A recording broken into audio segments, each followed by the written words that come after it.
aujourd'hui je reviens au jardin, on va jardiner un peu. Donc, je vous montre un peu l'état du jardin.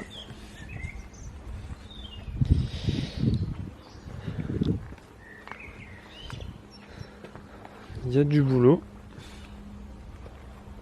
Donc là aujourd'hui je suis venu pour retourner la terre, enfin d'abord désherber parce que les herbes elles ont bien poussé comme vous pouvez le voir. Là, voilà, là c'est où j'avais mis des feuilles cet automne. Ben là ce printemps ça a bien poussé les herbes, donc je vais désherber tout ça. Donc pour ça je vais utiliser un cadre-dents comme ça. Si vous n'avez pas les outils que j'ai, je vous mettrai un lien dans la description pour vous les procurer. Un râteau, voilà. Une bêche, donc ça c'est comme une pelle mais ça s'appelle une bêche, c'est avec c'est carré au bout quoi. Une pelle c'est rond. Une fourche bêche, voilà.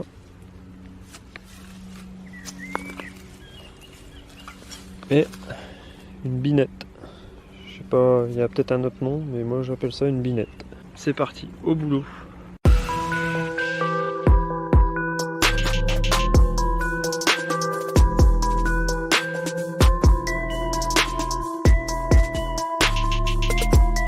Et voilà, donc j'ai désherbé ce coin-là.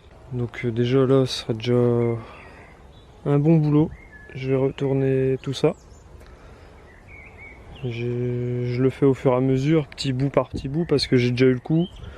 J'avais désherbé et une semaine après, j'étais pas venu et toutes les herbes, elles avaient repoussé. Du coup, j'avais travaillé pour rien.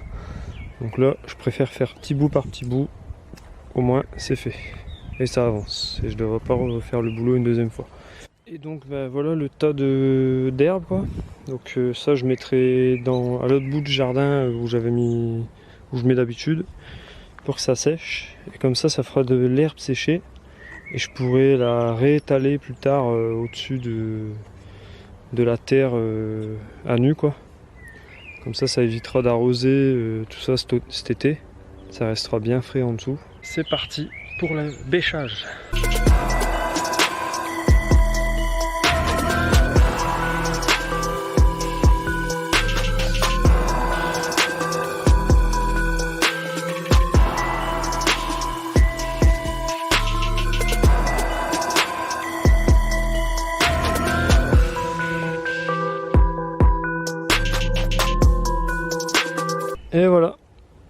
Et voilà, c'est terminé. J'ai fini ce petit bout là. Donc si vous voulez plus d'explications sur comment retourner la terre, vous aurez une vignette avec la vidéo comment retourner la terre que j'avais fait précédemment. J'ai mis entre 20 et 30 minutes quoi, enfin une bonne demi-heure pour retourner tout ça. Voilà, en tout cas il fait bien chaud. Je pensais pas qu'il ferait aussi chaud que ça.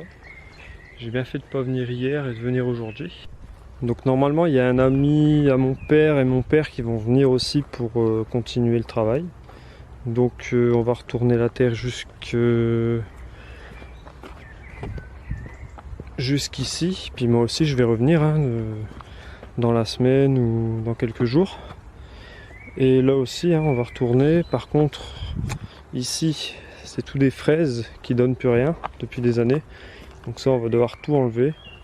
Ça sert plus à rien de les laisser. On va reprendre peut-être quelques branches et essayer de refaire 2-3 routes pour voir si ça reprend quoi. Et ce coin là on mettra les tomates comme la dernière fois. Et par contre on va juste faire un trou, mettre le pied de tomate et autour on laisse comme ça quoi. Et on fait des trous pour mettre les pieds de tomates et après on laissera comme ça autour avec les mauvaises herbes, tout ça. Enfin, mauvaises herbes. C'est pas forcément des mauvaises herbes. Je vous remercie d'être de plus en plus nombreux sur la chaîne YouTube. On est presque 1000 jardiniers.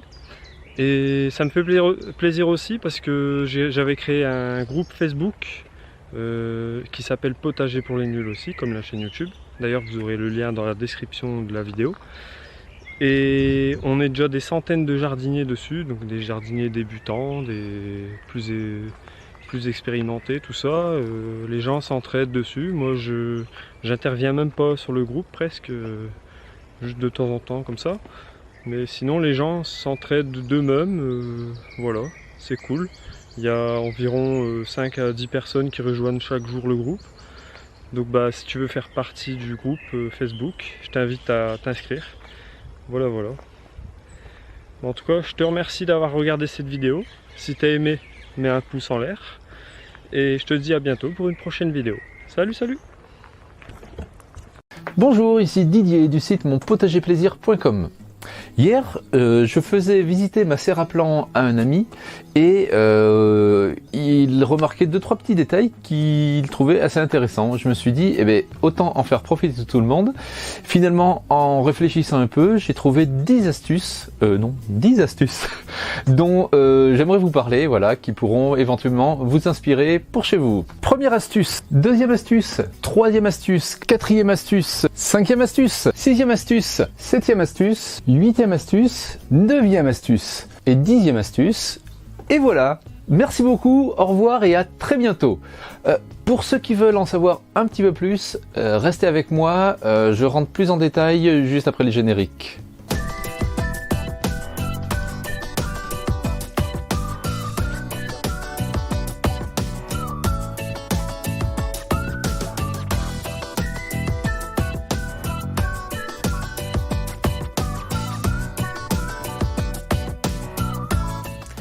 La première astuce, c'est une étagère suspendue sur des câbles. C'est quoi l'intérêt, à part de pouvoir faire de la balançoire? Eh bien en fait, c'est la première année quand je me suis installé, j'étais envahi par les limaces, mais tellement envahi qu'elles remontaient sur mes tables sur lesquelles je faisais mes semis. J'ai trouvé cette astuce, un câble ici, un autre derrière. Et puis voilà, comme ça à chaque coin, et ça marche impeccable. Jusqu'à preuve du contraire, les limaces ne sont pas des funambules. Donc voilà, testé et approuvé, contre les invasions de limaces, ça marche vraiment bien. La deuxième astuce, un bac d'irrigation. J'en ai déjà parlé dans une autre vidéo où je vous explique tout en détail. Comment j'ai fait, comment le faire, la même chose chez vous. C'est facile, c'est pas cher, c'est vite fait et ça dure vraiment longtemps. Donc, et puis en plus c'est vraiment pratique. Donc n'hésitez pas, fabriquez-vous un petit bac d'irrigation pour irriguer vos plants. Troisième astuce, quand vous irriguez vos plants, soit vous le faites donc dans le bac d'irrigation par en dessous, sinon si vous devez le faire par au-dessus, et notamment au tout début quand les graines sont pas encore, ont pas encore germé, qu'elles risquent de bouger facilement, utilisez un pommeau d'arrosage avec des trous très très fins pour arroser vraiment avec une pluie très douce. Quatrième astuce qui sert surtout en fin d'hiver, au début du printemps, une nappe chauffante sous vos bacs d'irrigation. En janvier et février, je la fais tourner parfois 24 heures sur 24, mais c'est une faible tension. La consommation électrique est pas énorme. Et puis, un peu plus tard dans la saison, je m'en sers uniquement d'appoint les nuits où il fait vraiment froid. Voilà, pour pas prendre de risques. Il y a certains plants qui supportent pas vraiment d'avoir un petit coup de froid. Donc voilà, ça aide bien aussi. Cinquième astuce, des lampes de croissance à LED. Je vous explique tout en détail. Chaque détail est vraiment important. Les couleurs, pourquoi est-ce qu'on prend pas juste une lampe blanche, à quelle distance il faut la mettre des plants, quelle puissance, etc. J'ai fait une vidéo où je vous explique tout en détail. Allez voir tout de suite en cliquant sur le petit i dans le coin ici. Sixième astuce, des prises programmables. Ça c'est vraiment utile. J'en ai une pour mes éclairages à LED et une pour mes nappes chauffantes. Ça me permet, pour les nappes chauffantes, je la programme à certaines saisons, par exemple uniquement la nuit de 20h à 6h du matin par exemple. Les LED, je vais les programmer 1 heure chaque soir pendant la saison, en début de saison, pour donner un petit peu plus de luminosité à mes plants pour les aider à démarrer. Voilà, donc vraiment très utile. Les prises, bon, ne faites pas la même bêtise que moi, je les ai mises sous la table d'irrigation. Bon, il n'y a pas de problème, j'ai pris quand même du IP55, c'est important pour avoir une étanchéité contre les éventuellement projections d'eau. Mais bon, si vous avez le choix, mettez-les plutôt au-dessus, il y aura quand même moins de risques de petits problèmes électriques. Septième astuce, une mini-serre à l'intérieur de ma serre principale. Voilà, j'ai mis des arceaux et je peux la descendre facilement. Hop. Une petite poignée ici et je remonte d'un coup l'ensemble de la mini-serre. Voilà, ça c'est très utile, ça fait gagner 3, 4 jusqu'à 5 degrés la nuit quand il fait vraiment froid en début de saison. Surtout combiné avec les nappes chauffantes dont je vous parlais tout à l'heure, c'est vraiment le top pour bichonner vos plants en fin d'hiver et en début de printemps. 8e astuce, une toile de paillage partout au sol dans la serre à plant. Vraiment, on a assez de boulot à désherber à l'extérieur de la serre. C'est pas en plus pour s'en rajouter à l'intérieur. Éventuellement, si votre serre à plant est assez grande, vous pouvez vous permettre de garder une petite zone où vous aurez de la terre, une petite plate-bande sur laquelle vous ferez vos semis en pépinière. Sinon, si comme moi vous êtes un petit peu à l'étroit, eh ben, écoutez, vous mettez tout en paillage avec une toile hors sol. Et puis voilà, ça fait un souci de moins, c'est plus propre. Oui, enfin propre, bon, il y a longtemps que j'ai pas passé le balai, mais on se comprend. 9e astuce, vous savez quand vous semez les petites graines dans vos mottes, voilà, on est comme ça, on se casse le dos, voilà, donc tout bêtement, mais bon, il faut y penser. J'ai toujours une petite caisse à portée de la main, hop, et ça me permet d'être à la bonne hauteur pour semer mes graines dans les mottes. Au revoir le mal de dos et bon voyage, merci. Et 10e astuce, une bétonnière. Alors ça c'est utile si vous faites vraiment des grandes quantités de mottes avec un presse-motte. Si vous les faites en plaque de semis, bah, forcément vous n'avez pas besoin de mouiller votre terreau avant. Ça sert, oui je l'ai pas dit, à mouiller le terreau. Vous mélangez le terreau et l'eau, ça fait un bon mélange bien homogène. Ça évite de se crever à la main avec une pelle, etc. Voilà, avec ça, impeccable. Mais ça sert si vous faites des grandes quantités de mottes, si vous faites au moins 2-3 plateaux à la fois. Si vous en faites moins, vous embêtez pas, mélangez à la main. Et comme d'habitude, n'hésitez pas à en parler à vos amis, à faire suivre cette vidéo autour de vous. Merci beaucoup, au revoir et à très bientôt.